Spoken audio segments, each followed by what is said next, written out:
Chera Vanachari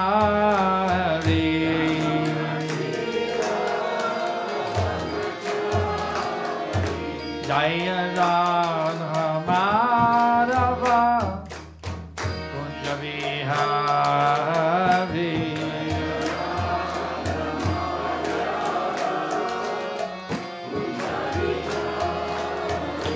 Jaya Radha Madhava Kunja Vihari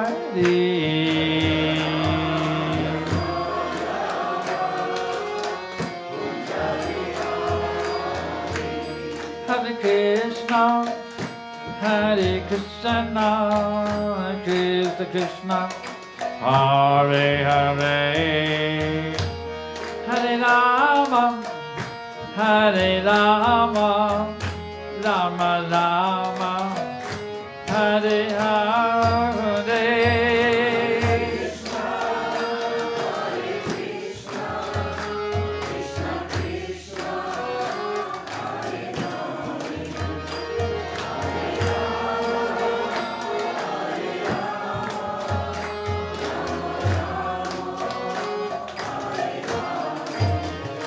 Hare Krishna, Hare Krishna, Krishna Krishna, Hare Hare, Hare Rama, Hare Rama, Rama Rama, Hare Hare.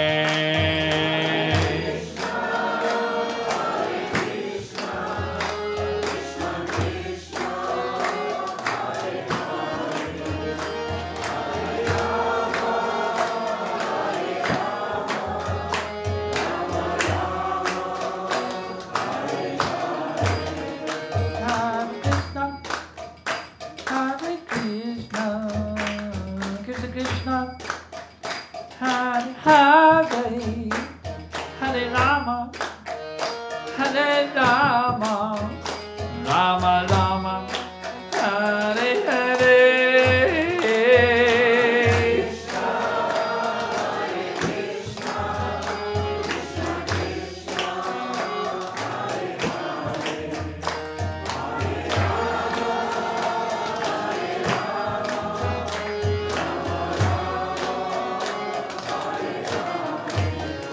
Hare Krishna, Krishna, Krishna Krishna, Hare Hare,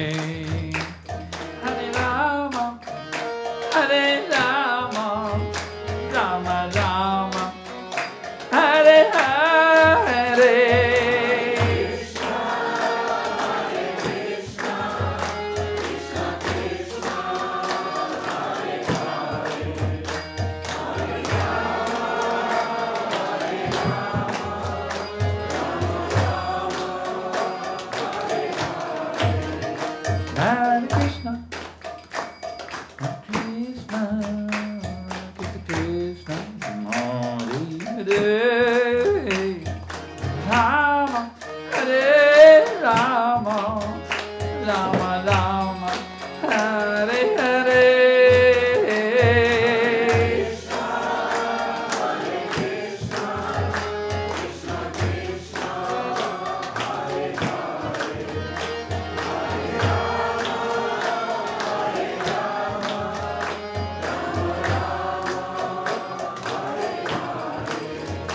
Hare Krishna, Hare Krishna, Krishna Krishna, Hare Hare,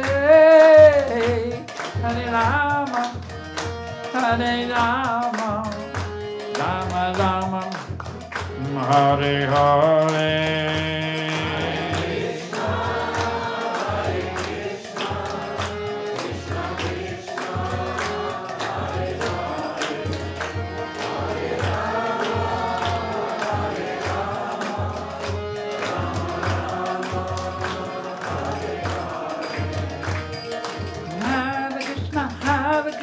Krishna Krishna Hare Hare Hare Ram Ram Ram Hare Hare.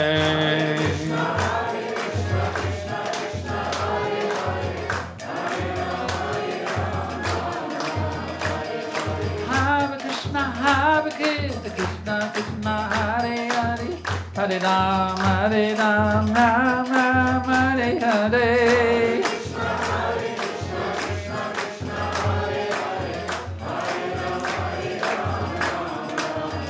Hare Krishna, Hare Krishna, Krishna Krishna, Hare Hare, Hare Rama, Hare Rama, Rama Rama, Hare Hare.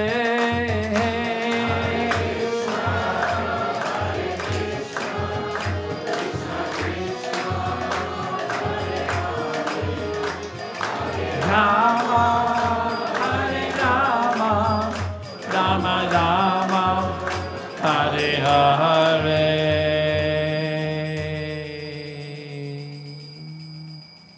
Jai Om Vishnupad Paramahamsa Hari Vajakacharya Astatarita Shishima. His divine grace, E.C. Bhaktivedanta Sridhandi Goswami Maharaj Prabhupada ki jai. Iskan Pandavacharya Shri Prabhupada ki jai. Patita Pavana Save the fallen souls, Shri Prabhupada ki jai. Jai Om Vishnupad Paramahamsa Parivajakacharya Astatarita Shishima. His divine grace, Srila Bhakti Siddhanta Saraswati Goswami Maharaj Prabhupada ki jai. Ananta Kori Vaishnava Vrinda ki jai. Namacharya Srila Haridas Thakur ki jai. Brahmsakaho Shri Krishna Chaitanya Prabhu Nityananda Shri Advaita Gadadhar Shri Vasari Gaura Bhakta Vrinda ki jai. Shri Shri Radha Krishna Gopi Gopinath Shamakund Radhakund Giri Govardhan ki jai. Vrindavan Dham ki jai, Mayapur Dham ki jai, Navadip Dham ki jai, Jagannath Puri Dham ki jai, Ganga Mai ki jai, Jamuna Mai ki jai, Bhakti Devi ki jai, Tulsi Devi ki jai, Samaveta Bhakta Vrinda ki jai, Gaura Premananda. All glories to the assembled devotees. All glories to the assembled devotees. All glories to the assembled devotees. All glories to Shri Shri Guru and Gauranga. All glories to His Divine Grace, Srila Prabhupada. Namah Vishnu Padaya, Krishna Prestaya Bhutale, Srimate Bhakti Vedanta Swaminiti Namane. Namaste Saraswati Devi Gauravani Pacharine, Nivishesha Shunyavadi Paschancha Desha Tarine.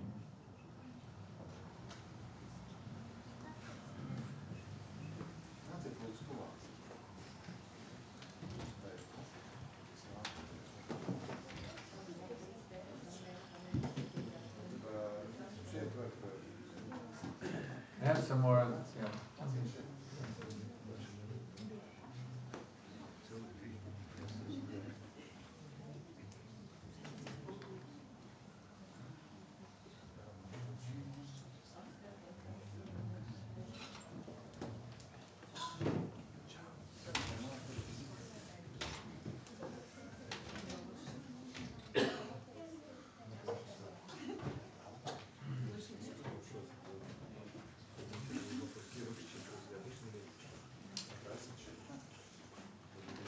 Hare Krishna, labvakar.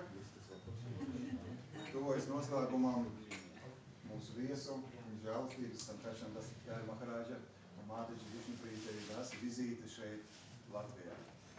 Šī ir šīs vizītes pēdējā vakara lekcija, vēl rīt no rīta būs šī Bhagavatam lekcija. Tad viņi dosies tālāk savā pārpasaulīgajā ceļojumā uz Lietuvu.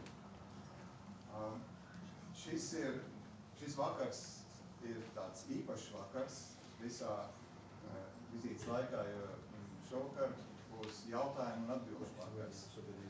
Un, manuprāt, šis vakars varētu būt īpaši nozīmīgs tiem, kas vēl nav izvēlējušies savu garīgo skolotāju, un daudzi jautājumi, daudz dažādi jautājumi un atbildes, manuprāt, ir viens no veidiem, kad garīgais garīgais skolotājs atbild uz jautājumiem, un to ir daudz, tad tas ir, manuprāt, tāds viens veids, kā sajust. Varbūt tieši šis garīgais skolotājs varētu būt mans garīgais skolotājs. Tad Sankarshan Das Maharaj ir Šrīlas Prabhupādas audzēknis, skolnieks, jau no 1972. gada, vairāk kā 40 gadus. Viņš apgūst Krišnas apziņas filozofiju, praktizē to un pēdējos 10 gadus ļoti aktīvi māca to cilvēkiem visā pasaulē. Apceļojot 7-8 mēnešus gadā, vairāk nekā 20 valstīm, līdz pat 25 valstīm. Latvija ir šo valstu vidū. Visā šajās valstīs skolotājiem ir audzēkņi, un viņš ir inicējušies garīgais skolotājs. To es īpaši uzsveru tāpēc, ka daudziem cilvēkiem asociējās, ka garīgie skolotāji tikai tie, kas valkā šafrankrāsas drēbes, nē, arī ģimenes cilvēki ir garīgie skolotāji. Un vēl Sankarshan Das Maharaj ir zināms īpaši kā interneta guru. Tas ir, ka viņam ir ļoti daudz, viņam ir savas patības apzināšanai veltīta mājaslapa, atpakaļ Back to Godhead, un .com, kurā ir vairāk, es tagad baidos samaloties, bet ap 20,000 regulāriem lasītājiem, apmeklētājiem, kas ikdienas saņem no skolotāja, tie, kas ir pierakstījušies šajās mājaslapās, un katru dienu saņem no skolotāja vēstījumu. Un viņi pārstāv, šie cilvēki pārstāv, ja nemaldos, 100 un kādas 11 valstis. Tātad, ar to es gribu teikt, ka garīgais skolotājs iet arī kaut kādā noteiktā ziņā laikam līdz un izmanto visas iespējas, lai tikai sludinātu Krišnas apziņu atbilstoši laikam, vietai, apstākļiem. Tagad es lūkšu paņemt to ziedvītni un kā mūsu cieņas izpausmi pasniegsim skolotājiem ziedvītni un jūsu aplausus pie šīs lekcijas sākums.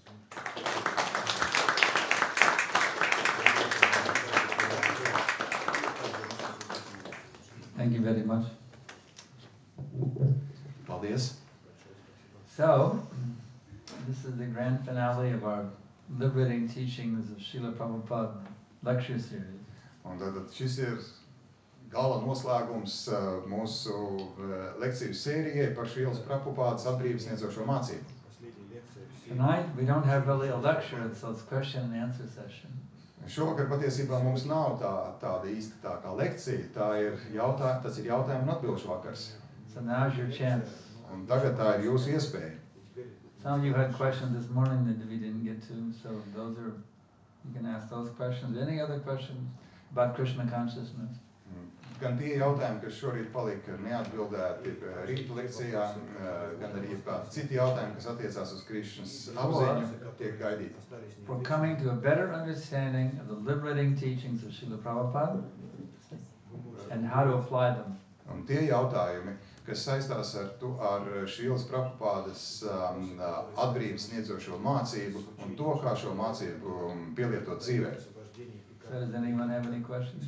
Un tā, vai kādam ir kādi jautājumi? Srila Gurudev, how much spiritual progress depends on my own endeavor and how much it depends on Krishna's mercy? Cik daudz no mana garīgā progresa ir atkarīgs no mana paša centieniem un cik daudz no Krišnas žēlastības? How much of my spiritual advancement depends on my own endeavor and how much depends on Krishna's mercy?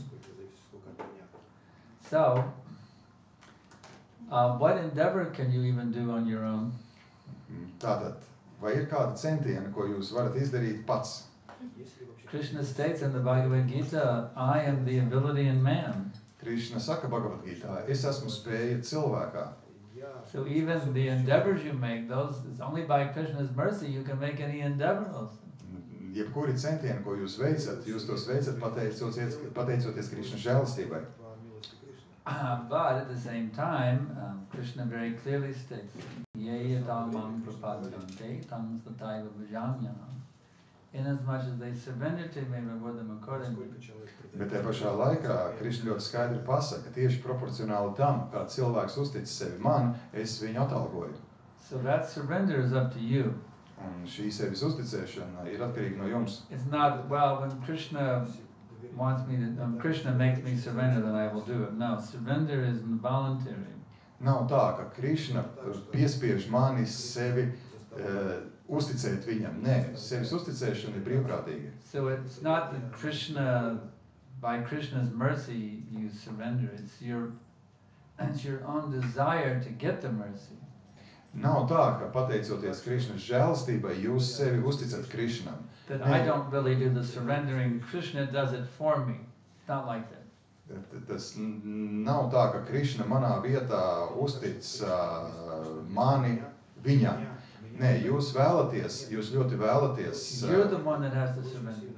Un jūs esat tas, kas sevi uztic Krišnam. Krishna is not going to surrender you to him. You have to surrender you to him. Not Krishna is going to surrender you to him. Tad nav tā, ka Krišna jūs uztic viņam. But Krishna is willing to give you all help. Bet Krišna tiešām vēlas sniegt jums visu palīdzību. He gives you Prabhupada's books, Prabhupada's movement, he gives you a spiritual master, he gives you full facility for prasadam, deity worship, so many facilities he gives you to help you. Viņš sniedz jums visu nepieciešamo, lai jūs to varētu veikt. Tātad viņš sniedz jums Prabhupādas grāmatas, Krišnas apziņas kustību, prasadam, iespēju kalpot dievībām un tā tālāk. All this help is coming to you by the mercy of Krishna. Un visa šī palīdzība tiek sniegta pateicoties Krišnas žēlastībai. But ultimately you have to make that endeavor to surrender to Krishna on your own. Bet galu galā jums ir jāveic šie centieni uzticēt sevi Krišnam. All the mercy in the universe will not save you if you don't make the endeavor to surrender. Visumā esošā žēlastība nespēs jūs glābt, ja jūs nepieliksiet pūles, lai sevi uzticētu Krišnam. Next question. Nākamais jautājums. Yes.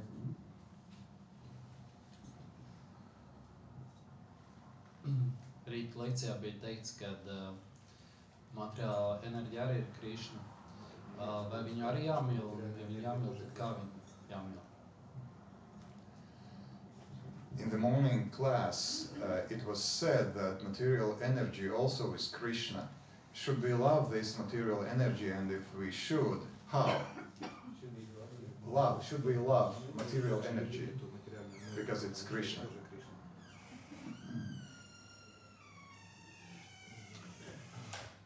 You should love engaging in Krishna's service.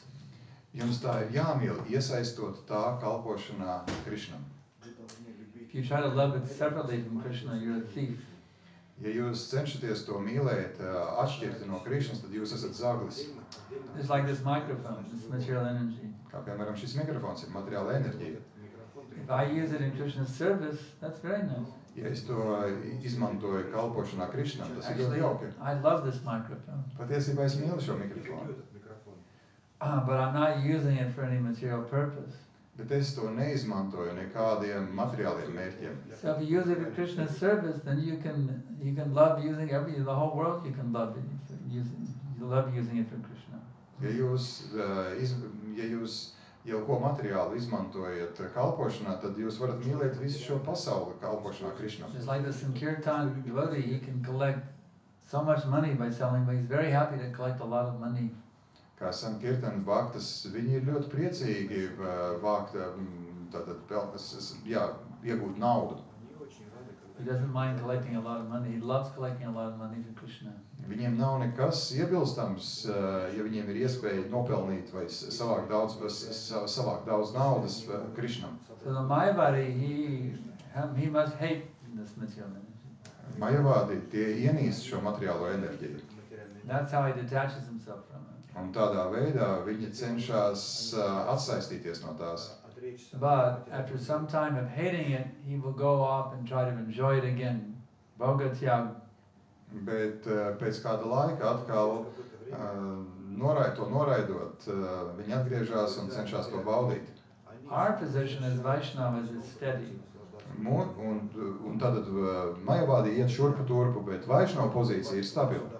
Because we just love to engage this material world in Krishna service. Mēs vienkārši mīlam iesaistīt šo materiālo pasauli kalpošanā Krišnam. But we don't love to use it for our sense gratification. Bet mēs nemīlam to iesaistīt savu maņu apmierināšanai.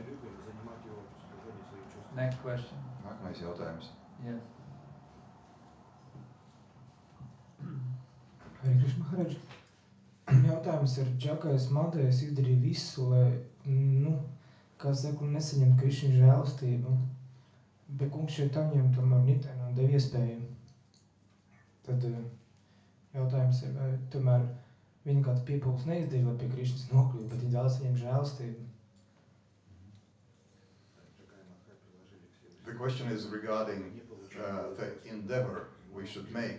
Jagai and Mandai, they did everything that is possible to reject that mercy of Krishna. But still, Lord Nityananda and Lord Chaitanya, they gave this mercy. But they had to agree to give up their sinful life and chant the holy name. Bet viņiem bija jāpiekrīt pārtraukt savas grēcīgā dzīve, un viņiem bija jāpiekrīt skandēt svētais vārds.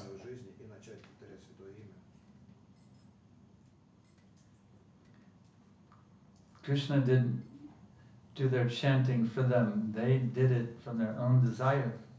Krišna neveica svētā vārda atkārtošanu viņu vietā. Viņi to veica saskaņā ar savu vēlmi. Krishna didn't make them surrender. Krišna nepiespieda viņus uzticēt sevi Krišnam. Of course, you can say they didn't have much of a choice, and either surrender or have your head cut off. Protams, jūs varat teikt, ka lielas izvēles viņiem nebija, vai nu uzticēt sevi Krišnam, vai arī viņu galvas tiktu nocirstas. But many demons would rather have their head cut off than agree to surrender. Bet daudzi dēmoni dod priekšroku tam, ka viņiem tiek nocirstas galvas, They're nekā defiant viņi to the uztic. very end. Look at Paundraka. Piemēram, Paundraka, Yeah, King Paundraka. valdnieks Paundraka. He challenged Krishna Viņš izaicināja Krišnu, that I am the real Vishnu, not you. ka es esmu īstais Višnu un nevis tu. You give up your symbols of Vishnu, I am the real Vishnu. Atsakies no saviem Višnu simboliem, es esmu īstais Višnu. And he fought with Krishna Un and viņš, was killed. un viņš cīnījās ar Višnu un tapa nogalināts. So many demons would never surrender. They fought to the death Un daudz dēmoni nekad sevi neuztic Krišnam, viņi cīnās līdz nāvei. rather than humble themselves before Krishna. They fought to the death. Jā, tā vietā, lai pazemīgi uzticētu sev Krišnam, viņi cīnās ar viņu. But Jagai Madai, they had the good. They were blessed with the intelligence to know we must surrender now. Bet Džagais un Nadais, viņi tika svētīti ar labu saprātu, ka ir sevi jāuztic Krišnam. So we also must do it. Un mums arī tas jādara. We are also Jagai Madai. Mēs arī esam Džagai un Madai. So we have to make that conscious choice that I want to surrender to Krishna. Un mums ir jāveic šī apzinātā izvēle. Es vēlos uzticēt sevi Krišnam. And then we have to actually do it. Un mums tas arī ir jādara. And Krishna will help us. Un Krišna mums palīdzēs. Okay? Labi? Yeah.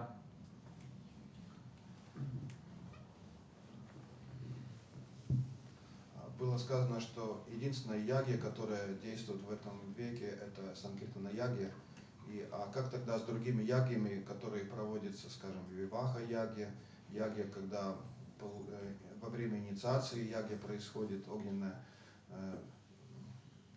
церемония, и там другие ягьи есть, там обрезание волос ребенка и другие ягьи происходят. Как это, понять, какой смысл в этом, и имеют ли отношение эти ягьи к ягьям, которые проводились в Трета-югу?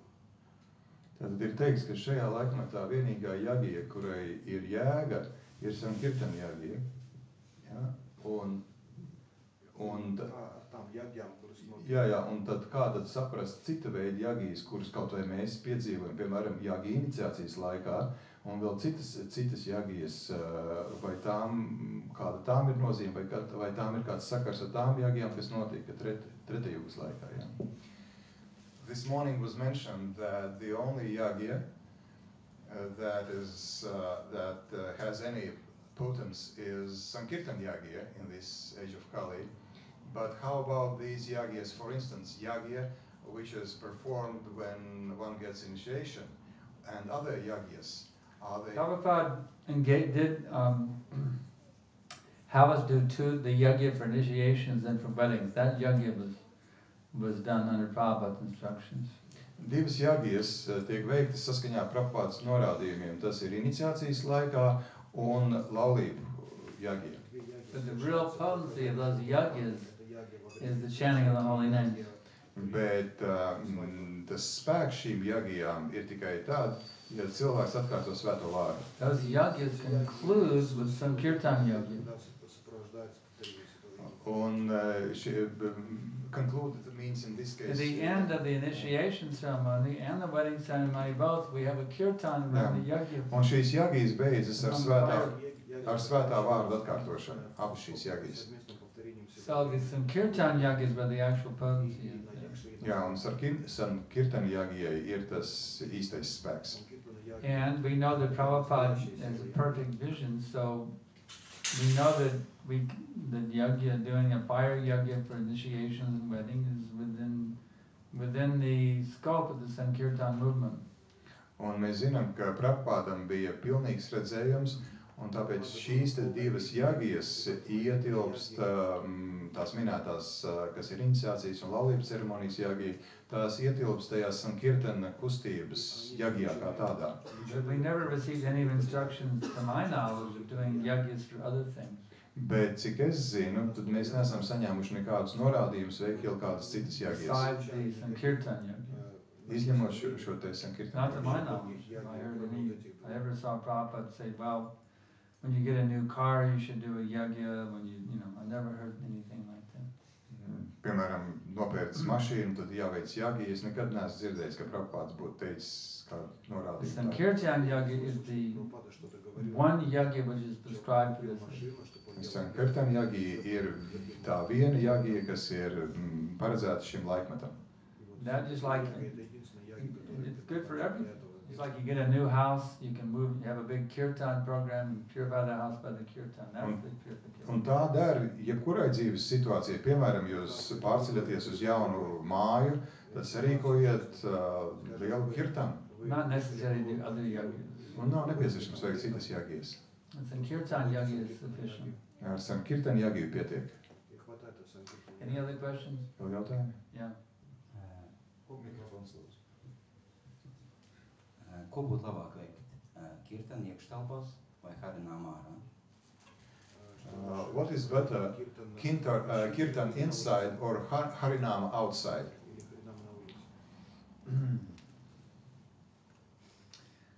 Both. Abas. Both are the most auspicious. Abi ir vissekmējošākie veidi.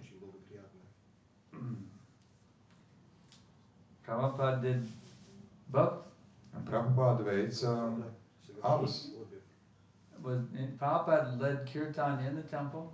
That was not very auspicious. Kad Prabhupada vadīja kirtanu templī, vai tas nebija labvēlīgi? And he told the devotees to do on the street, so actually both are equally auspicious.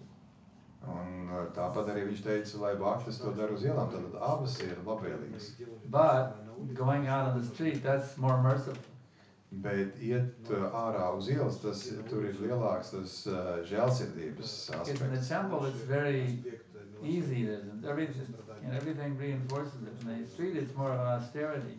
Jo templī to darīt ir diezgan viegli, jo viss šeit sekmē So šo both are kirtanu. auspicious.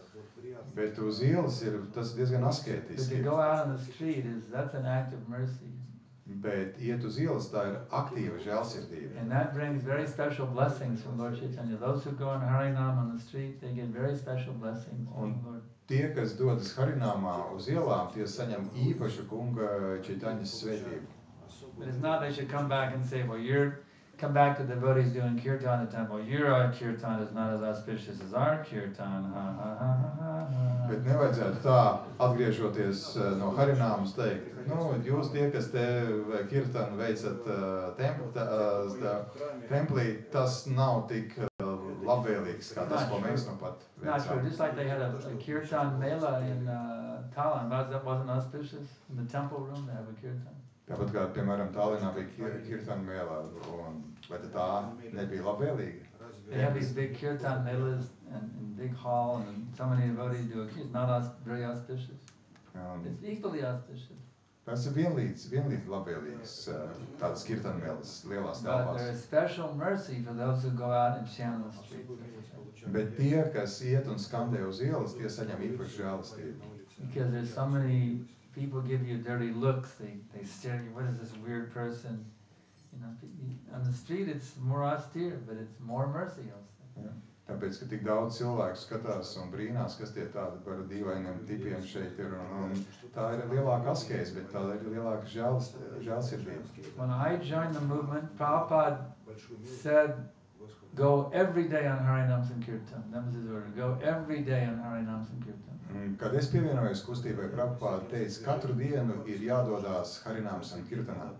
So that was Prabhupada's desire, that every day the Harinam party should go out all day long. Un tas bija Prabhupādas vēlme, ka Harinām kustībai ir jābūt uz katru dienu, visu dienas garumā. That used to be the program. Un tāda bija The whole programma. temple would go on Harinam all day long. Un tāda bija, ka viss templis dienas garumā They would bring devās lunch. Harināmā. The lunch would be brought out to the Harinam party. Un prasādam pusdienas tika vestas ārpus uz āru pie šiem Harināmas. And then they would come back late at night and take hot milk and hear a Krishna book and then take rest. Un tad vakarā vēl viņi atgriezās, bija kāds spiens, paklausījās Krišnas to grāmatu un gāja gulēt. Only once a week they would stay back for the Sunday feast. There'd be a maha cleanup of the whole temple and the Sunday love feast. Un tikai reizi nedēļā, un tas bija svētdienās, kad bija jātīra templis, svētdienas mīlestam, tad visi paliks templī un veic ģenerālo tīrīšanu. And 6 days a week the whole temple was on Harinam. Un 6 dienas nedēļā viss templis bija Harināmā. And in every U.S. city, every major U.S. city, the Harinam party was going up and down the streets. Every major, New York, Chicago, Los Angeles, St. Louis, Miami, you went to any Toronto, any major city in North America, there would be the Harinam party. Visās šajās pieminētajās Ziemeļamerikas lielajās pilsētās katru dienu Harinām. It seemed like wherever you go, there they were. There's the Hare Krishnas singing and dancing. Un lai kur jūs nedotos, visur bija Hare Krishna, kas dziedāja un dejoja. So those were glorious days. Tās bija brīnišķīgas The dienas. more we can bring the Harinam back on the streets, it is very, very auspicious. Un jo vairāk mēs varam atgriezt Harināmu atpakaļ uz ielām, jo labvēlīgāk tas būs. And you do get extra mercy when you go on Harinam at the time. Un jūs saņemat papildus žēlastību vēl par to. Any other questions? Vēl jautājumi? Yeah. Hare Krishna Maharaj. Šajā sakarā ar iepriekšējo jautājumu, sekojošs jautājums, kāda loma ir Prabhupādas grāmatu izplatīšanai, jo mēs zinām, ka Prabhupādas vārdi bija, ja jūs patiesi mani mīlat, tad ejiet un izplatiet manas grāmatas.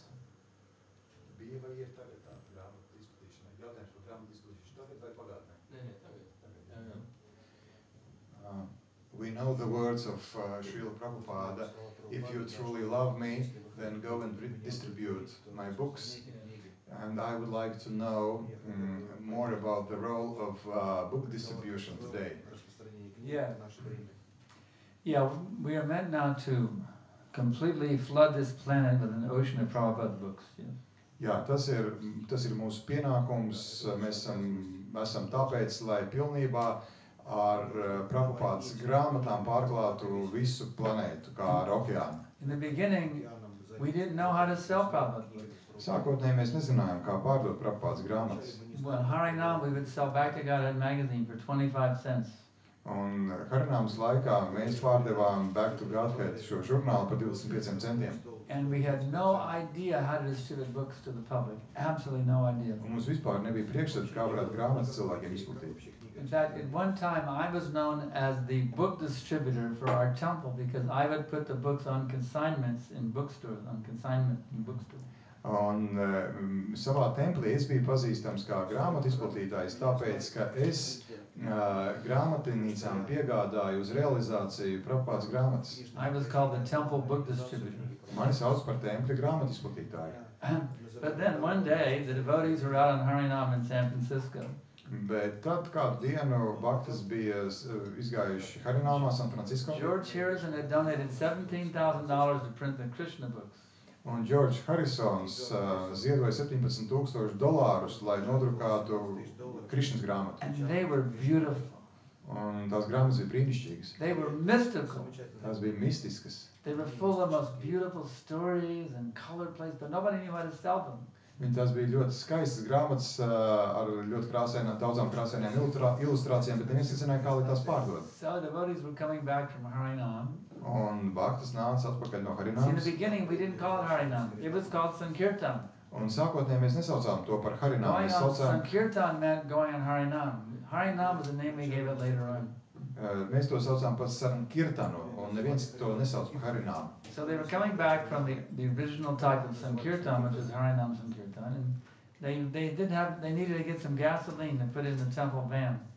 Un atgriežoties no šīs tātad sākotnējās Sankirtana Harināmas, tad bija nepieciešams uzpildīt benzīnu mašīnai. But they were short of money. Bet viņiem nebija naudas. So they bargained with the gas station attendant, we'll give you this Krishna book for a tank of gas. Un tad viņi īsti vienojās ar to uzpildes stacijas operatoru, ka mēs jums iedosim šo te Krišnas grāmatu apmaiņā pret benzīnu. He said, okay. Mums ir labi. And they went, wow, we just got a tank of gas for a Krishna book. Un tad viņi teica, wow, mēs nu pat pilnu bāku pielējām par vienu grāmatu, apmaiņā pret vienu grāmatu. Maybe we could sell these Krishna books. Varbūt, ka mēs tās varam pārdot. So they went out and they started selling them and people were buying them. Un viņi sāka iet uz ielām un pārdot tās grāmatas, un cilvēki sāka pirkt. So only in one temple were they selling the books. Everybody else was just selling magazines and chanting Harinam, and that was it. Un bija tikai viens templis, kas pārdeva grāmatas, visi pārējiem tikai to žurnāls pārdeva. And Prabhupada was so pleased with the San Francisco temple. He says, I'm just going to stay in San Francisco, do my translating work in San Francisco now. Un Prabhupada bija tik apmierināts ar tiem panākumiem San Francisco, ka viņš teica tā, tagad es palieku San Francisco templī, būšu tikai šeit un turpināšu savu tulkošanas darbu. So the temple president of San Francisco, his brother was the temple president of Los Angeles. Un San Francisco tempļa prezidenta brālis bija Los Angeles tempļa prezidents. And he wasn't going to let San Francisco steal Prabhupada away from LA where he did his translation. Un viņš negribēja, lai who stole what is it? He wanted to distribute books in San Francisco, so Prabhupada would stay in LA, so Prabhupada would stay in LA instead of relocating in San Francisco. Tātad Los Angelesā, līdz tam Prabhupada atradās Los Angeles templī, un tā tempļa prezidents nevēlējās, lai San Francisco tagad nozog Prabhupādu un pārvilina uz turieni. All of a sudden, book distribution fever spread all over ISKCON. Un pēkšņi šīs grāmatu izplatīšanās drudzis pārņem visu ISKCON.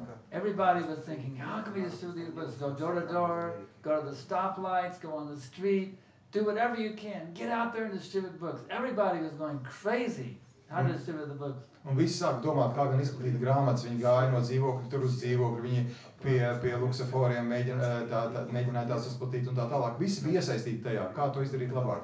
And then during the Christmas season in Los Angeles, the Christmas time, Un tad Ziemassvētku laikā Losandželosā devotees noticed that people were more willing to give money during the Christmas season.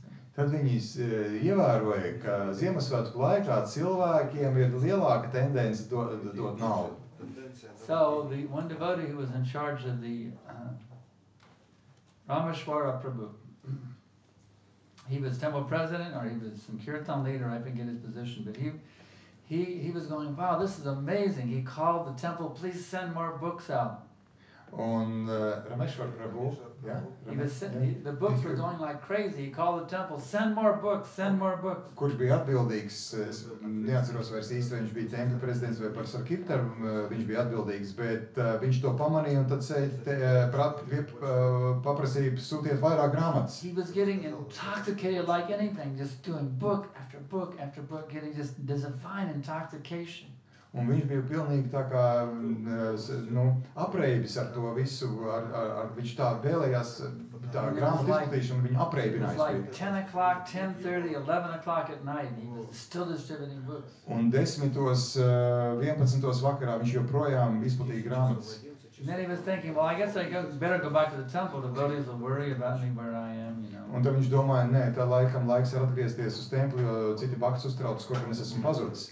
So he went back to the temple to tell everybody how wonderful the book distribution was. Un tad viņš atgriezās templī, lai pastāstītu, cik brīnišķīgi veicas ar grāmatu izplatīšanu. And he was the first one back. Everybody else was still out distributing books. Un izrādījās, ka viņš bija pirmais, kas ir ieradies templī, jo visi pārējie joprojām vēl bija uz ielām un izplatīja grāmatas. So this incredible fever just went like a tidal wave all over this country. Un šīs grāmatu izplatīšanas drūzes tā kā vilnis vēlās pa visu izskolu. Everybody was competing, who can do the most books. Un visi sacentās savā starpā, kurš izplatīs vairāk. One devotee went to the airport, he did 100 big books in one day. Viens bakta devās uz lidostu un izplatīja tur 100 lielās grāmatas vienas dienas laikā. And our book distributors became so empowered. Un tie grāmatu izplatītāji kļuva tik ļoti spēcīgi un iedvesmoti. Selling the books in the airport. Pārdodot grāmatas lidostās. But sometimes the corporate CEOs would come through the airport and they'd see our book distributors, how they were selling the books. Un kompāniju vadītāji, kas lidostās, bieži atradās lidostās, viņi redzēja, kā baktas izplatīja grāmatas. Young man, you come and work for my corporation, I'll give you a very big salary. Un viņi redzēja šos entuziasmu pilnos cilvēkus un viņi piedāvāja viņiem darbu. These devotees were so empowered they could sell ice to an Eskimo. Viņi bija tik vareni savā pārdošanā, ka viņi varēja Eskimosam pārdot ledu. I remember one of my godbrothers, his name was Gayatri. Es esmu viens no maniem garīgajiem brāļiem, Gayatri Prabhu. He was just a karmi walking through the airport. Viņš bija vienkārši karmī, kurš atradās lidostā. And he explained what it was like when he met a Charadeshna Prabhu who was out distributing books at the airport. Un tad viņš izskaidroja, kāda bija viņam sajūta, kad viņš satikās ar Charadeshna Prabhu, kas izplatīja tur grāmatas. Charadeshna used to have a technique of how he would approach the people in the airport. Charadeshna Prabhu, es jums izskaidrošu, kādā veidā viņš vērsās pie cilvēkiem lidostās. He would take his arm like this and he'd go, come down like this and go like that and shake their hands. Like that. Kādā veidā viņš sniedza roku sveicienam. That really get people's attention, you know? Un tas pievērsa cilvēku uzmanību. So Gayatri said, I was walking through the airport one day I was walking through the Atlanta airport. Gayatri Prabhu stāstīja, ka kādu dienu es eju cauri Atlantas lidostai. And then I saw this hand reaching down from the sky. Un tad es redzu, ka no gaisa nolaižas roka. So Gayatri took a book and he became a devotee. Un Gayatri paņēma grāmatu un kļuva par baktu. And it was just an amazing fever spreading. It was just amazing. Tas bija satriecoši mēroga drudzes, kas We would do izplatījās the visur. most crazy, wild things to distribute books. Mēs darījām visstrakākās lietas, lai tikai izplatītu I grāmatas. don't think you've ever had them in Europe, but we used to have what are called drive-in movies in the U.S. Es nezinu, vai tās ir Eiropā šeit, bet ir Amerikā tādi kinoteātri, uz kuriem dodas ar It's automašīnām. an outdoor, it's a big screen in the outdoors. Tad ir liels ekrāns kaut kur ārā, brīvā dabā, And the cars pay money to pull in and park in front of the screen. un mašīnas, cilvēki ir mašīnās, samaksā naudu, un tā kā lielā autostāvvietā iebrauc There's a iekšā. little speaker box that you put into your car so you can hear the sound. Un tad ir nelieli tādi skaļruņi, kurus jūs, where do you place them? You get So these you hear the soundtrack of the movie, the little box. inside the... There's each parking place has a little box okay. you can Un pull, katrā- take it and put it inside your car and hear Jā, the un soundtrack. tātad katrā tajā stāvvietā mašīnā, tur ir tādi skaļrunīši, kurus jūs varat izvilkt, ielikt mašīnā un klausīties to, dzirdēt to kino They skaņu. were extremely popular in the U.S. Un Amerikā šādi kinoteātri Of bija course, ļoti the populāri. teenagers used to do it and they'd have sex in the back seat. Protams, tīneģeri bieži dierās turien, jo viņi nodarbojās ar seksu uz aizmuguriem sēdekļiem. But we would go, the Sankirtan devotees would drive in, we'd pay for a ticket, we'd pay for the tickets, they'd go into the movies.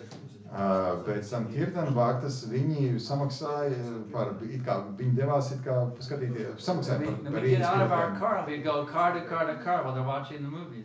Un tad, kad mēs bijām tur tajā kinoteātrī, sauktajā, tad mēs izkāpām no mašīnas un gājām pēc kārtas pie katras mašīnas. So Izplatīt we grāmatas. there was no, we would do anything, legal or illegal, to distribute books. Mēs darījām visu likumīgi, nelikumīgi, lai tikai izplatītu grāmatas. And Prabhupada was so pleased. Un Prabhupāda bija tik ļoti iepriecināts. Yeah. I think you're forgetting to tell that an 18-wheeler was driving around to carry the books. What's that? 18-wheeler. 18. Oh yeah, these big 18-wheeler trucks like you see on the highway. Jā. Šīs te lielās tās milzīgās kravas automašīnas tādas ir, īpaši Amerikā, jūs zināt, jā, tāds The milzīgs. BBT had an 18-wheeler that would go temple to temple. 18 Cases and cases of books. riteņu lielie tie tādi kravas mašīnas. We had a huge warehouse in Los Angeles. So and these 18-wheelers were The loaded with... BBT truck would take it to the local temples and deliver the shipments. Un ar šādām milzīgām kravas mašīnām tika piegādātas grāmatas templiem, lūk, cik daudz grāmatas tika izplatīts. So these were the glorious days of book distribution. Tās bija grāmatu izplatīšanas slavas dienas. And Prabhupada was so pleased, he said, now, next year, you double it. Un Prabhupāda bija ļoti iepriecināts, un tad viņš teica, nākamgad jūs to visu tagad dubultojat. So we were really, I mean, we were being pushed by our managers so hard, you know. The buddies would go out and drive in the vans for sometimes weeks at a time, just living in a van distributing books. Un tempļa menedžeri darīja visu, lai to izpildītu un šo Prabhupādas vēlmi. Un Bhaktas bija tā, ka nedēļu dzīvoja tajās And it's still kravas going on. mašīnās.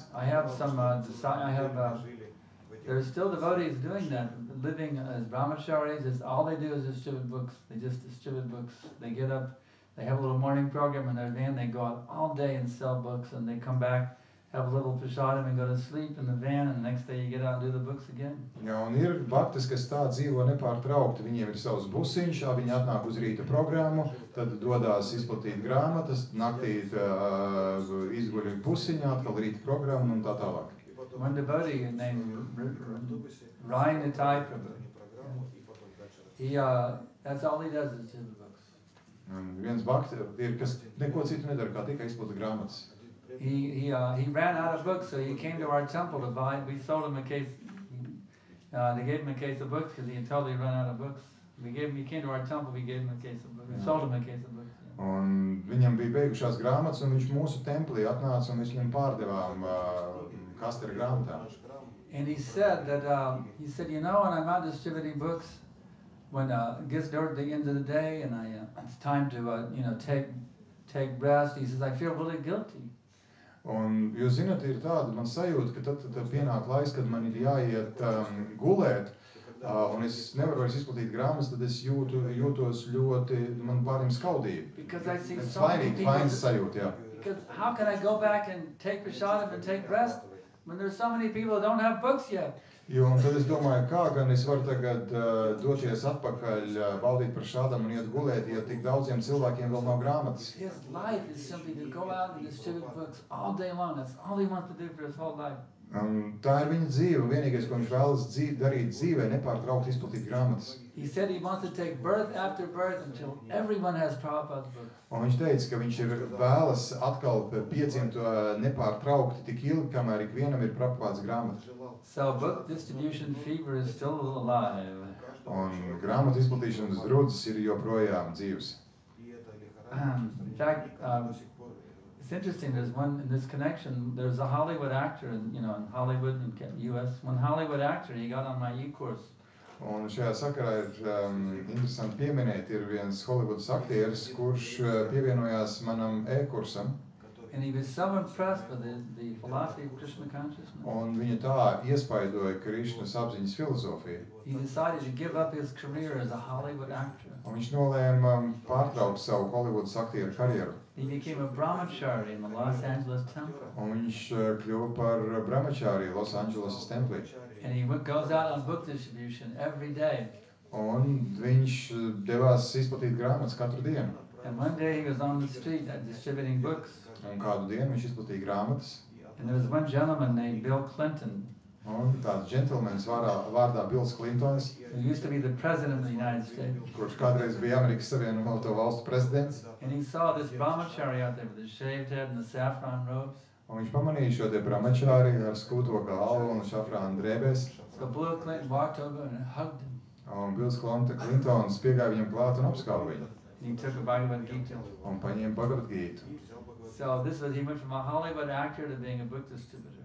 Un tas ir kādas pārvērtības notiek no Holivudas aktiera par grāmatu izplatītāju. He figured that's a better career than to be a book distributor or Prabhupada's books is a better career than being a Hollywood actor. Un viņš nonāca pie secinājuma, ka būt Prabhupādas grāmatu izplatītājiem tā ir labāka karjera nekā karjera Holivudā. So now in America there's a whole revival of book distribution. Un tagad Amerikā šī grāmatu izplatīšanas vilnis atkal no jauna Well, we're kind of taking it a little bit humble, but every year we want to increase 20% from what we did the previous year. That's the goal. 20% more increase every year. Un tas mērķis ir katru gadu par 20% vismaz kāpināt to, kas bija izdarīts iepriekšējā gadā. And we did it last year. We made the 20%. Un, piemēram, mēs pagājušajā gadā to izdarījām, jā. And the place where we have our center is Austin, Texas. Un tas tā vieta, kur mums centrs atrodas, ir Teksasā, Austin. It's a famous place where there's a big music festival every year.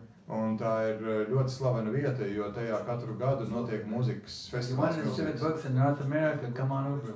Un, ja vēlaties izplatīt grāmatas Ziemeļamerikā, laipni lūgt. You can distribute books at the South by Southwest Music Festival.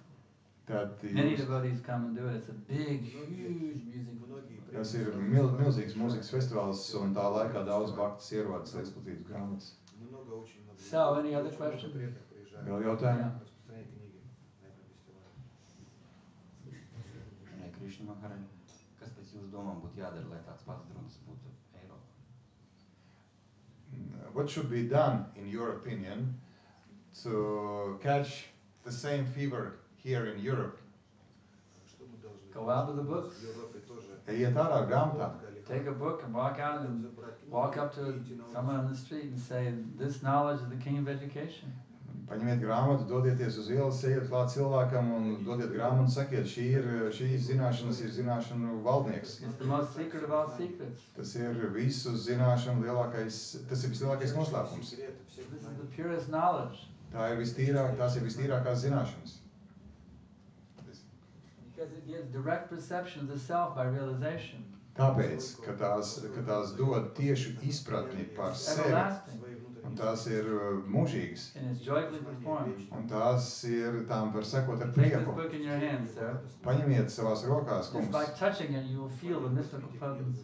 Pieskaroties šai grāmatai, jūs jutīsiet tās mistiskos Just by spēkus. looking at the pictures, you'll be transported in the spiritual sky. Un paskatoties uz šīm uz šiem attēliem, jūs nokļūsiet garīgajā debesīs. Take it home today and you'll achieve an eternal life full of bliss and knowledge. Paņemiet to šodien mājās, un jūs sasniegsiet mūžīgu dzīvi, kas pilna ar zināšanām un svētlēm. And we just ask you, give a little something to cover the printing cost. That's all. Vienīgais, ko mēs lūdzam, ir nelielu ziedojumu, kas sēdz šīs grāmatas drukāšanas izmaksas. Take the books and go out on the street. Paņemiet grāmatas un dodieties uz Go door ielām. to door. No dzīvokļa uz dzīvokli. Go to festivals. Dodieties uz festivāliem. And let these books fly like the Allied bombs falling on Germany during World War II. Un lai šīs grāmatas krīt kā sabiedroto bumbas uz Vāciju otrā pasaules kara laikā. Okay, there's a hand back there, someone had a hand back. Во времена Второй I saw a hand, мировой yes. войны эти бомбы союзников на головы немцев. Tātad jautājums par to, ka garīgais skolotājs vienā no lekcijām teica, ka ķermenis ir tikai mūsu apvalks, būtībā, ka tam nav nekādas nozīmes. Bet tomēr Krišnas apziņā ir ļoti daudz likumi, kas tomēr ir balstīts to, vai cilvēks ārēji ir sieviete vai vīrietis. Un tad kāpēc tā ir tam ķermenim nav nozīmes? You have said many times that our body is just a covering of our self. And as I understand, it doesn't, our body doesn't have much significance. But at the same time, in the Hare Krishna movement, there are many regulative principles for men and for women. And I would like to understand then if it's not important, if this body is not important, then why these regulative principles? The regulations for men and women are to help us get free from bodily attraction. Šie regulējošie ierobežojumi un principi ir tāpēc, lai mēs pēc iespējas ātrāk atbrīvotos no šīs te ķermeniskās pieķeršanās vīrietim vai sievietei. Even though we are not men and women, lai gan mēs neesam ne vīrietis, ne sieviete. if you bring men and women close together, ja jūs cieši kopā savadat vīrieti un sievieti, then it creates a buzz called sex attraction. Tad starp viņiem veidojas seksuālā pieķeršanās. Which distracts us from Krishna. Un tas novērš no Krišnas. And brings us to the bodily platform. Un novad pie uz šīs ķermeniskā līmeņa. Compared to fire and butter. Un tas ir salīdzināts kā ar uguni un sviestu. Women are like fire. Sieviete ir kā uguns. And men are like butter. Un vīrietis ir kā sviests. If you put the fire too close, the butter too close to the stove, it will melt. Un ja sviestu pārāk tuvu krāsnī pietuvina, tad tas izkūst. So you have to keep the butter in a cool place. Un tāpēc sviestam ir jāatrodas vēsā vietā. Therefore we have separate living quarters for the brahmacharis and the brahmacharinis. Un tāpēc mums ir atsevišķas dzīvojamās telpas brahmachari un brahmacharini. If we have the brahmacharis and the brahmacharinis living together, there'll be unwanted pregnancies. Un ja viņi dzīvos, ja brahmachari un brahmacharini dzīvos kopā, tad būs nevēlama grūtniecība. Therefore, if we want to have unwanted pregnancies, you have the men and women living separate. Un tāpēc, lai izvairītos no nevēlamas grūtniecības, viņi dzīvo atsevišķi. That doesn't mean we hate the women. Tas nenozīmē, ka mēs ienīstam sievietes. It means we respect them as being our mothers. Nē, mēs tās cienām kā savas mātes. No son would think of having sex with his mother. Un neviens dēls pat nedomās, lai viņam būtu seksuālās attiecības ar savu So māti. this way, the Vedic rules are there to prevent unwanted children being born and abortions, which is very bad karma. Un vēdiskie principi regulē visu tā, lai nebūtu nevēlami bērni un nebūtu nevēlami aborti, jo tam sekas ir ļoti slikta karma. But this is our love and respect for the women. Un no mūsu puses tā ir mīlestība un cieņa pret We want to see sievietēm. them as sacred, as mother. Mēs vēlamies redzēt viņas svētas kā mātes. We don't want to see them as like a sex object or prostitute. Mēs nevēlamies viņas redzēt kā seksuālu iekāras objektu vai prostitūtas. So actually the Vedic rules of separation for men and women are very, very nice. Un tāpēc vēdiskie likumi, kas nošķir vīriešus un sievietes, ir ļoti labi. The modern day society where the men and women just freely mix together, there's so many unwanted pregnancies and abortions. Šī laika sabiedrībā, kad vīrieši un sievietes bez jebkādiem ierobežojumiem ir kopā, tā rezultāts ir tik daudz nevēlams grūtniecības. What do you think? Am I right or wrong? Kā jūs domājat, man ir taisnība vai nav? You agree, very good. Jūs piekrītat? Thank you. Paldies. Okay, next question. Rāds Sarojī.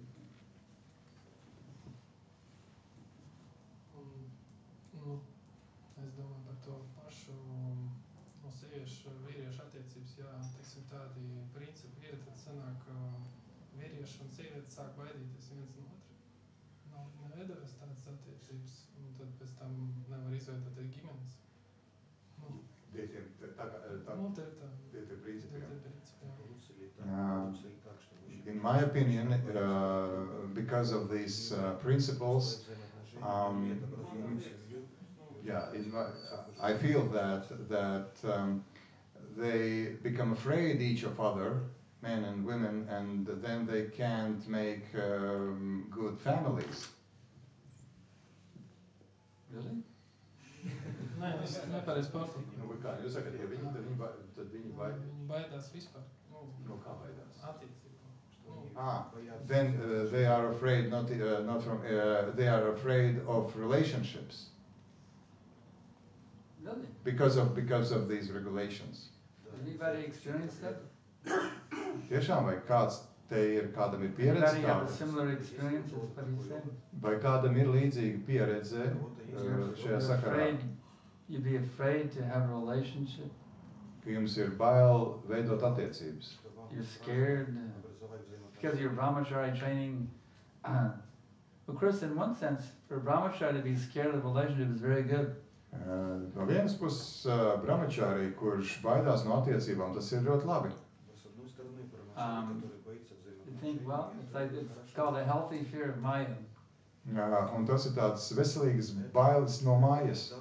But on the other hand, Bet no otras puses, we have very good training for those who want to become married, how to have Krishna conscious household life.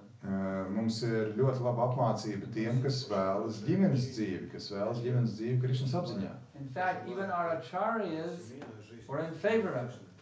Un patiesību sakot, mūsu ačārī deva priekšroku tieši tādam dzīvesveidam. Have you heard of the 12 great Mahajans? Vai jūs esat dzirdējuši par 12 diženajiem Mahadžaniem? Oh. In our line, we have 12 great authorities. They are called the 12 Mahajanas. Mums ir mācībā ir 12 dižani ačārī, 12 Mahadžani. Svayambhur Nadadashambhu Kumaro Kapilo Mudu Pralado Janako Bhishmo Balervaya Sakirvayam. These are the 12 great authorities in Bhakti. Tātad 12 Bhakti autoritātes, kas nu pats sanskritā tika noskaitītas. If you count these 12 great authorities, some of them are brahmachari and some of them are grihastha, married men. Un ja jūs uzmanīgi paskaidīsiet, tad daži no viņiem ir brahmachari, daži ir grihastas. There is a larger there is a larger number, there are more grihastha mahajans than there are brahmachari mahajana. Un grihastha mahajanu ir vairāk nekā brahmachari mahajanu. Of the great authorities of bhakti, there are more of them who are married men than there are single men.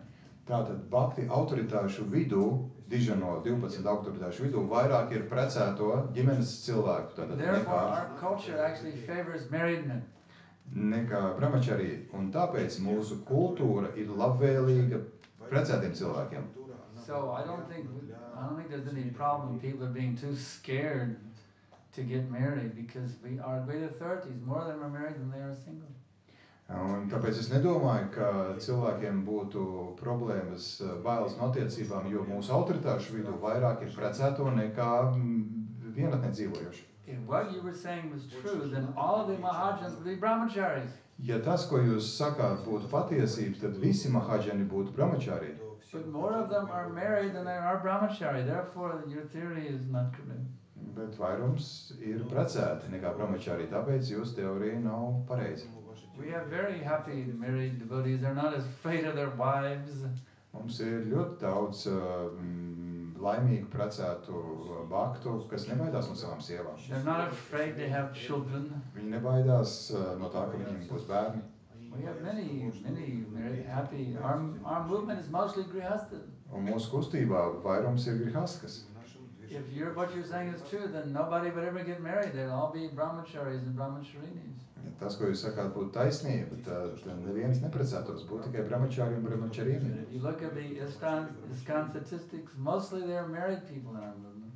Bet paraugieties ISKCON statistikā, vairums ir precēti. The brahmacharis and sannyasis, they're minority. Brahmachāri un sannyasi ir mazākumā. They are very exalted. We worship them as great exalted sadhus. Bet mēs godinām viņus kā ļoti cēlus sadhu. It's not that they're afraid of women, that's why they're brahmachari. Bet tas nav tāpēc, ka viņi baidās no sievietēm, tāpēc viņi brahmachari. It's simply because they want to focus on developing Krishna consciousness, that's all. Viņi vienkārši vēlas koncentrēties uz Krišnas apziņas attīstīšanu. Bhaktisiddhanta Sarasvati Thakur said that he was a strict sannyasi, he never married. Bhaktisiddhanta Sarasvati Thakurs bija pārliecināts sannyasi, viņš nekad nebija He was precējies. Naishtika brahmachari, he never even passed samana once in his whole life.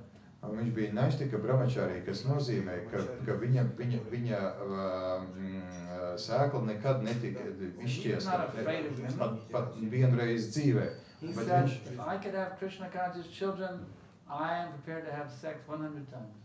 un viņš nebaidījās no sievietēm, viņš teica, ja es varu tā rezultātā, ja man varētu būt Krišnas apziņas bērni, es esmu gatavs 100 reizes nodoties seksam. Our movement is not anti-sex. Mūsu kustība nav pret seksu. We are against illicit sex. Mēs esam pret neatļautu seksu, Sex for sense gratification. un kas nozīmē seksu savu maņu apmierināšanai. Sex is for procreation, not for recreation. Un seks ir domāts tātad cilvēku dzimšanai, nevis atpūtai. We are not afraid to make our wives pregnant Mēs nebaidāmies no tā, ka mūsu sievas ir stāvoklī, because we want to make a new generation of Krishna conscious children on the planet. jo mēs vēlamies, lai būtu pasaulē nāktu jauna paudze ar Krišnas apziņas cilvēku. Saprotat? Okay, next question. Let's see. All right, there in the back.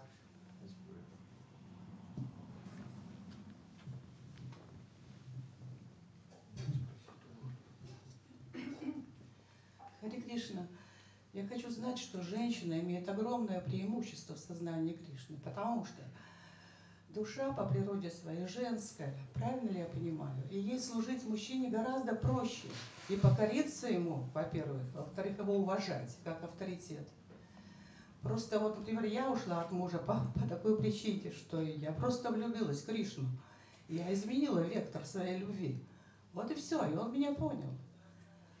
Вопрос? Потому что я хочу сказать, преимущество женщины в том, что, находясь душа в женском теле, она по природе женская. Один мужчина только, Кришна. И покориться ей. Маточи, у нас вопросы-ответы, не лекции, Маточи сейчас, да? Вопрос у Так вас ли я есть? понимаю это? Потому что это гораздо проще быть в женском теле и служить Богу. Это гораздо проще, чем в мужчине. Pamat jautājums ir, vai es pareizi saprotu, ka esot sievietes ķermenī ir vieglāk kalpot Krišnam. Do I understand it correctly that being in a woman's body, it's easier to serve Krishna than being in a man's body? You want to answer this, David? Is it easier to serve in a woman's body than a man's body? That's what he's asking. I have a contradiction with her. Give the microphone now. Bring the microphone this side. Vishnu Priya, this is my wife, Vishnu Priya. Šī ir manas She sieva, will answer this question. Māteši Višnu Prija. Viņa atbildēs uz šo jautājumu. I think she has not served the Lord yet, so she doesn't know much about it. But the woman's body is not as easy as the man's body. Men can go anytime on the altar, but whereas the woman has the restrictions a little bit, they are not able to do. So like if she gives a birth to the child, then she will have to take care of the baby, and she has to do a lot of household work. So she has a very limited access to serving the Lord. Although they have a feminine nature, they have more love for Krishna and more than the man, but as serving the Lord is restricted a little bit more than the man. Man has all freedom to serve, any time, any place, any circumstances.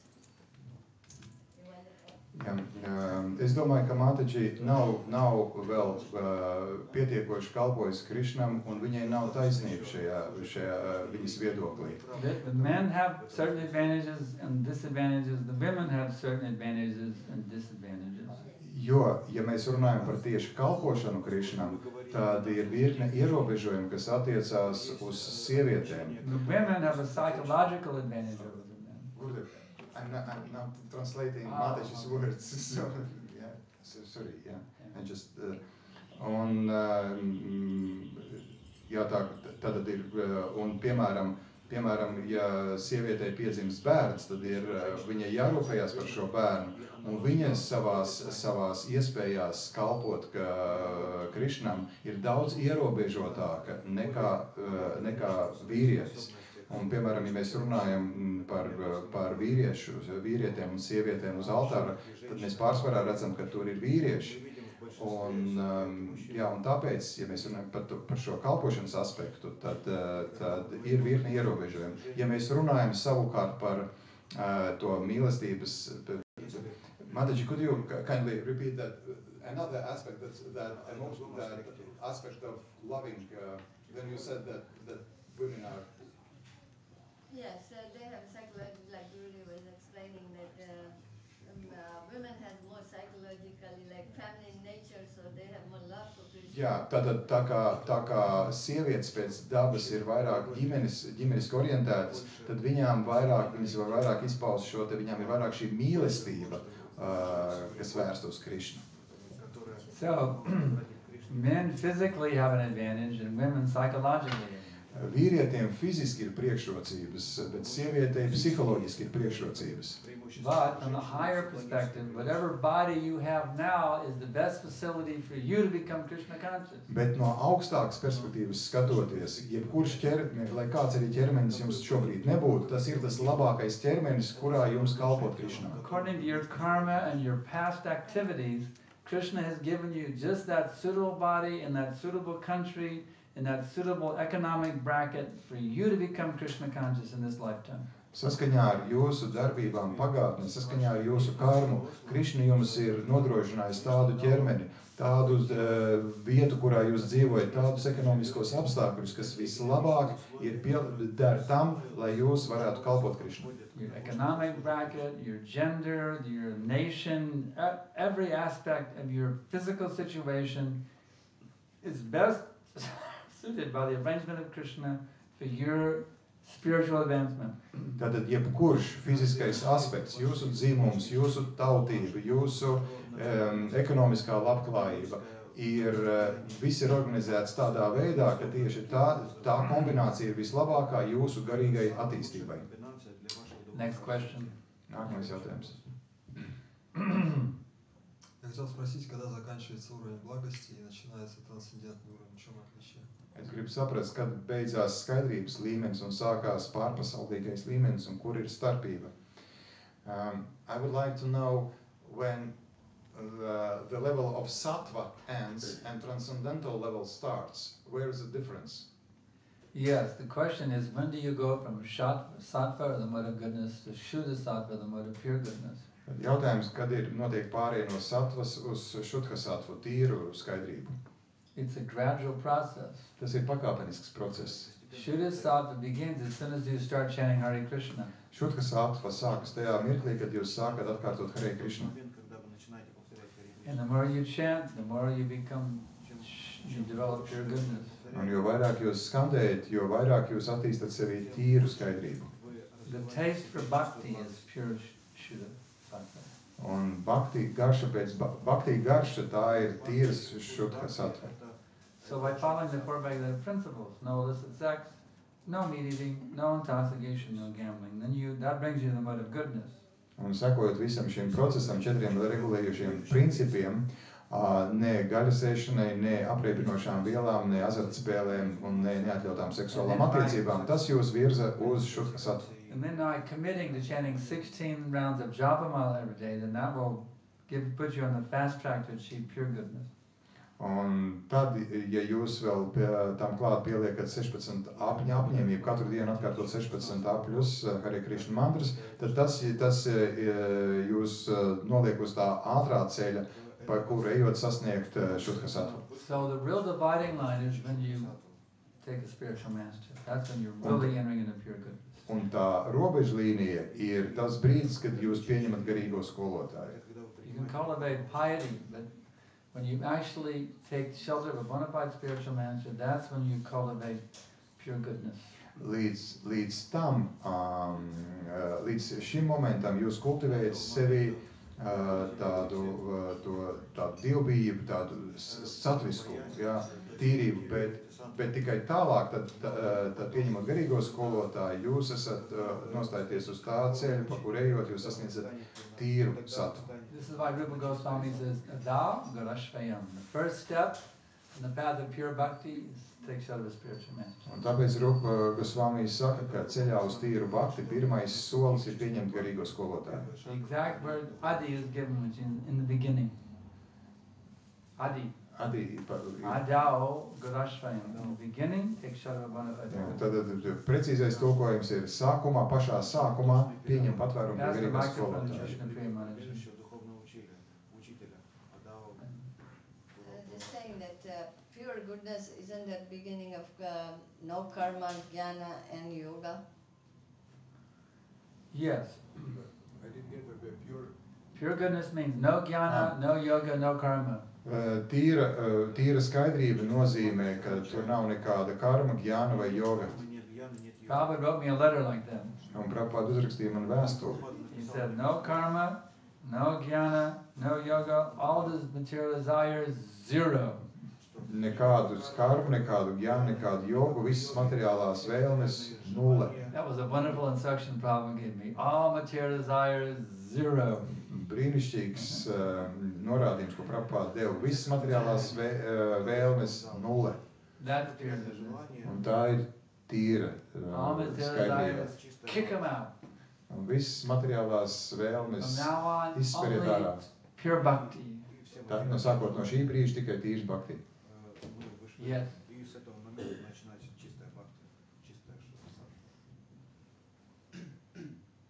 Hare Krishna Guru Maharaj.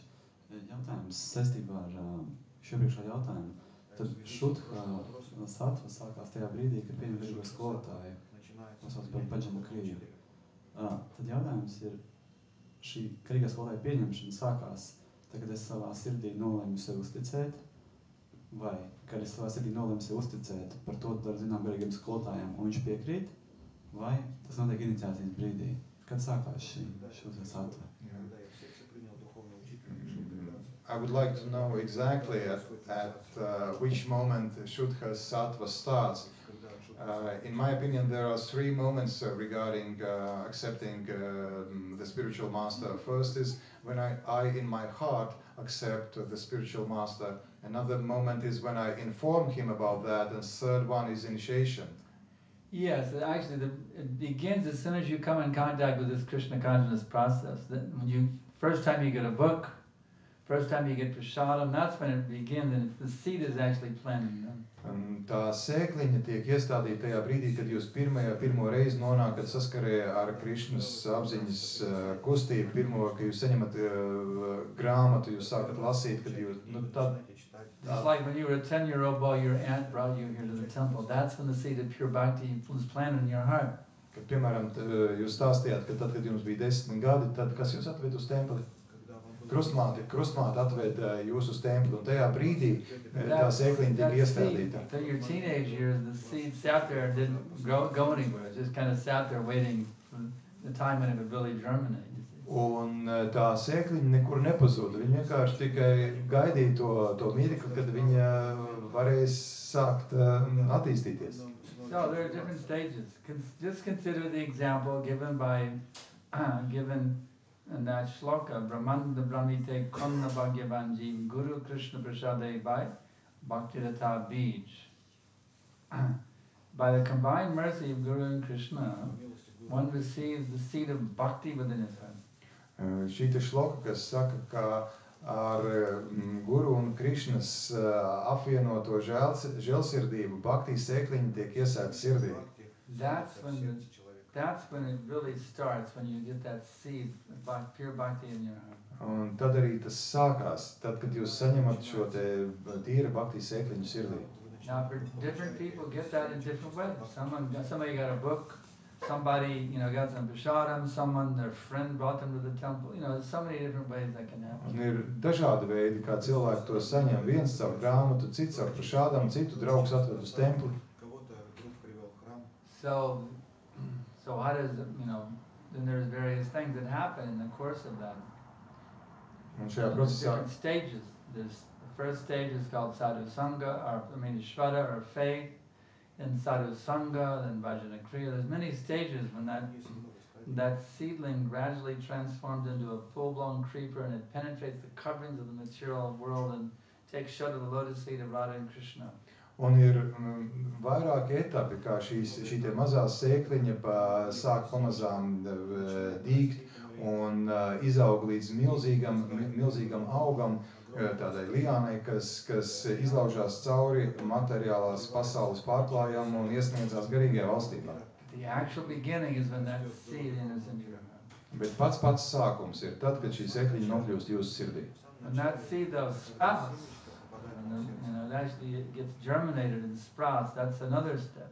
Un tad, kad no šīs sēkliņas parādās asni, tad jau ir nākamais etaps. So just like in a seedling, there's different stages. Un tāpat kā stādam ir tā augšanas procesā dažādi etapi, tad tāpat arī šajā gadījumā. Vai tas palīdzēja saprast? Yes, but I would like to ask another question regarding this.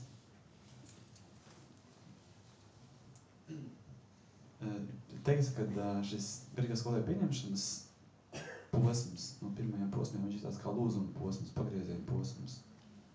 Un tad attiecībā uz 3 nosauktajām lietām, kurā brīdī tad viņa iestājās, kad es pieņemu sirdī nolēmu sev uzticēt, kad es par to informēju, vai kad noteikti, kad tas tiek nostiprināta ar iniciāciju. Tas pagrieziena posms? Kad skaitās, kad šis lūzuma punkts, šī bhajana kriya. I would like to know which is the turning point when bhajana kriya level is reached, when I accept the spiritual master in my heart, when I inform him, or when after the initiation. Bhajana kriya literally means to take, kriya means activities and bhajana means activities of bhakti. So when you actually take up the activities of bhakti, you're entering into the bhajana kriya stage. Tas nozīmē, tad, kad jūs uzsākat darbības bhakti, ar bhakti saistītas darbības, tad jūs ieiet bhajana kriya līmenī. Just like consider the average Latvian citizen, for example. Piemēram, vidusmēra Latvijas iedzīvotājs. He may develop some faith in the self-realization pathway, so he comes here to check it out. Un pieņemsim, viņam parādās kāda ticība sevis apzināšanās procesam, un viņš parādās šeit templī. So that faith was the first thing, and then coming here to associate, that's called sadhu sangha. Un tā ticība, tā ir pirmā lieta, un tā atnākšana šeit un biedrošanās, tā ir sadhu sangha. But he's not taking up any of the practices. He doesn't chant japa, he doesn't wear tilak, he hasn't given up meat eating, but he comes here because he's attracted to the place and he likes the kirtan and the lectures. So that's called sadhu sangha. Un sadhu sangha ir tajā līmenī, viņš vēl neveic nekādas praktiskas darbības, viņš nenēsā tur vaišnavu drēbes, viņš joprojām varbūt gaļas ēdās, bet viņam patīk nākt šeit un būt starp bhaktām. Still drinking beer, he comes here. Viņš joprojām dzer alu, bet viņam patīk nākt uz šeit. So that's called sadhu sangha. Un tā ir sadhu sangha. But then, by associating with the devotees and seeing how happy they are by following all these principles. Bet tad redzot bhaktas un redzot to, cik laimīgi viņi ir sekojot šiem te principiem. He thinks, well, they're happier than my friends down at the bar. Tad viņš domā, viņš redz to un tas secina pie sevis. Šie cilvēki ir laimīgāki nekā tie mani čomi bārā. I think I'll give this Hare Krishna a try. I'm going to, give up my beer and give up my meat. I'm going to come here and start chanting some japa. So he's entering into Bhajana Kriya now. He's taking up the activities of bhakti. Un tad viņš domā, vajadzētu tomēr pamēģināt, dot iespēju šai te kustībai un šim te piegājienam. Un tad viņš atsakās tur no gaļas ēšanas, no alus dzeršanas, sāk skandēt džapu, un tad viņš ir Bhajana Kriju līmenī ieiet. When he makes that solid commitment that now I'm going to follow these principles as my life and soul, now now he's fully achieved Bhajana Kriya. Un tad, kad viņš pieņem šo apņēmību, tad, kad viņā nostiprinās apņēmība, ka tagad es redzu, ka sekošana šiem tiem principiem ir pats svarīgākais manā dzīvē, tajā brīdī viņš nostiprinās Bhajana Krijas līmenī. The initiation ceremony is the formal acceptance of the vows. Un iniciācijas ceremonija ir tāda oficiāla to solījumu akceptēšana. But if he has already made that commitment solidly within his heart, even before the initiation ceremony, Prabhupada calls that practical initiation. Bet ja viņš šo apņemšanos savā sirdī jau ir veicis pirms iniciācijas ceremonijas